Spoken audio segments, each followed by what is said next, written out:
Programme పెడితే మీరు కూడా వస్తారంటే రాండి సార్, నో ప్రాబ్లం.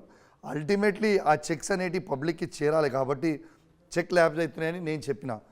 కానీ ఆడున్న మంత్రి గారి ఇన్స్ట్రక్షన్స్తోని ఏం చేసిరండి, రాత్రి 12 గంటలకి కళ్యాణ లక్ష్మి చెక్కులు తీసుకుపోయి పంచిన చరిత్ర ఉంటుంది ఏడన్నా?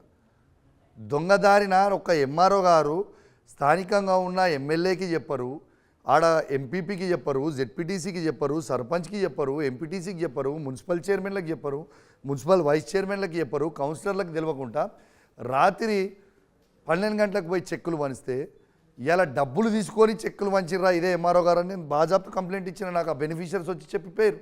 ఇలా వీళ్ళ భయం ఏముండే అంటే కాంగ్రెస్ వాళ్ళే అది పెడితే ఇప్పుడు ప్రోగ్రాము రేపు ఎమ్మెల్యే గారు అడుగుతారు కదా, ఇలా ₹1,00,000 ఇవి ఇచ్చిన కేసీఆర్ గారు, మరి మీరు ఇచ్చే తులం బంగారం ఇంకెందుకు ఇస్తలేరు, ఆ తులం బంగారం కూడా తెచ్చిర్రా మంత్రి గారు అని నేను అడుగుతా అని భయానికే కదా రాత్రి పోయి వంచింది.